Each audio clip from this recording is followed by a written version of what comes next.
I came to live at the cottage with my mother when I was about 5 years old. Grandparents Bill and grandmother Jean were getting on in age, and Mum came home to look after them. My father died in Oamaru on final leave from the army in 1941. I was 6 months old. One of the things I remember about it was that no matter how cold it was, the house was always warm in the winter and cool in the summer. My grandfather, Old Bill, and the family built it themselves from sun-dried brick. I remember when Uncle Ern came back from the war, he had carted a banjo throughout. He was covered in signatures and had red, white, and blue ribbons on it. When Old Bill and Ern had a couple, out came the banjo and the concertina, which Old Bill played. He also played the accordion. I still remember those songs, particularly the one I Belong to Glasgow. Ern was pretty good at that one, especially when he had a couple of three. One day, cousin Dick Maskell come to stay.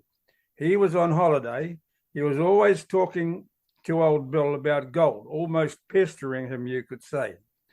Old Bill told him there was heaps of gold all over the place, even down in the fowl run where the hens were. Well, Dick got himself a shovel and a pick, and down the fowl run he went. He dug there for days, and I can remember quite plainly, I must have been around about 8 or so, that whenever Old Bill looked down where Dick was working, he started chuckling away to himself, even to the extent that there were tears sometimes that was running down his face. It certainly tickled his fancy. Needless to say, no gold was found. Years later, I was working on the milk run before school and saving up for a new bike. I got this bright idea about how I could hurry this up. So I went and seen Old Bill. I asked him about the gold, and he said there was plenty. Dick might have just missed it, or he hadn't just dug far enough. So away I went, and I mended the old sluice box that was still there, pick and shovel down the fowl run, then dug. Wheeled and sluiced. Did that for an awful long time with absolutely no reward, eventually giving up. It just took me about 40 or 50 years to work out that Old Bill was really having great fun with a couple of dumb grandsons, hoping some more would probably turn up. Old Bill, Dad, I don't know whether you might want to cut this lot out. Old Bill, Granddad, was a Presbyterian, and Grandma was a Catholic. You must remember that this was back in 1950s, long before today's political correctness. When the nuns came to visit Grandma, Old Bill used to call out, "Here comes the penguins." Grandma used to go ballistic. I'm sure he used to save his flatulence up for this occasion because he would sit there and fart. And if looks could kill, Grandma would still be in jail. To 8 or 9-year-old boy, that was absolutely hilarious. Old Bill used to go down to the office every Friday afternoon. It just happened that the office was the middle pub, the Criterion. He took me a couple of times, and I was allowed to have a raspberry and a lemonade. This quickly came to an end when either Mum or the police or the publican found out, and I wasn't allowed to go down there anymore. Another thing I remembered was Granddad's recipe for a hot toddy recipe. He reckoned that this was what you need on a cold winter's night. It fixed up colds and flus and all sorts of things. And my mum had to mix up this hot toddy. And years later, I became a bit of a convert to this myself. Old Bill's hot toddy.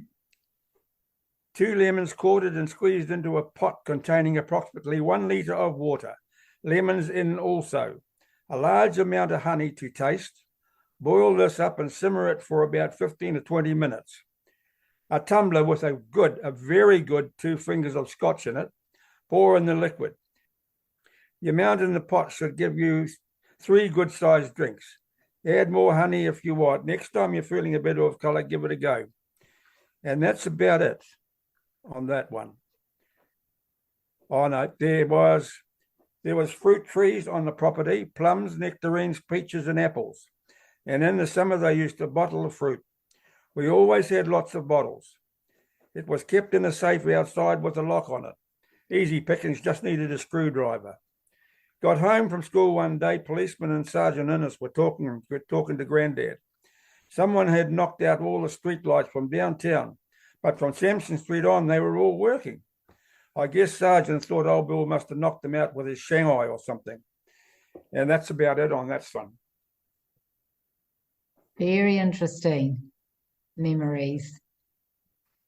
Yeah, that's the sort of a very quick one. Yes. Actually, Ray Grant got onto me about it months and months and months ago. And he says, you need to do something about this and write him a story or something. Good idea. You're good at telling stories. So I eventually wrote it and I said, well, I'm going to send it to you and you can look at it, but you might want to cut something out. You know what I'm talking about. And then he said, no, I'm not going to cut nothing out. That's how it was in those days. I'll send the whole lot in. So that's how that got in there. I mean, I wouldn't be cutting anything out because that's your authentic record of what it was like back then. Yeah, that's exactly what he said.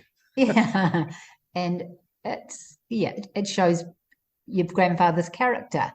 Yeah, and yeah, no, well, that I don't know. That must be down there somewhere because I got it, pulled it up from there, got it on the. It's a bit hard reading off that because when you go like that, it starts disappearing. Okay. Well, I think you did well. Okay. So good. we could build on that because that's a good starting point, and I'm sure we could.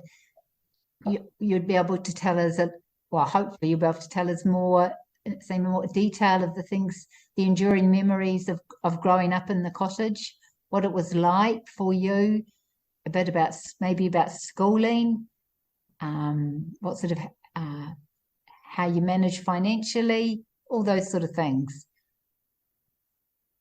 Okay. Well, I'll start off the next one then. Okay, super. We came back to Alexandra when I was 5. The grandparents were getting old then, and Mum came home from Oamaru to look after them. The thing I remember mostly about the house was that it was so warm in the winter and cool in the summer. Old Bill's office down the Criterion Hotel, that he used to go down there. Everyone used to dress up on Fridays to go into town.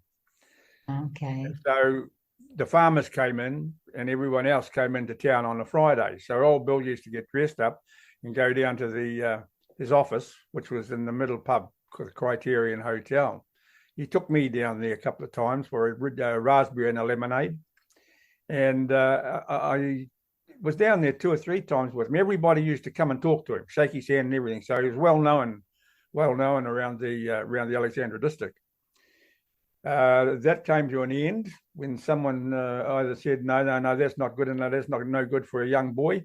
So that came to an end there, and I was disappointed with that, to be honest.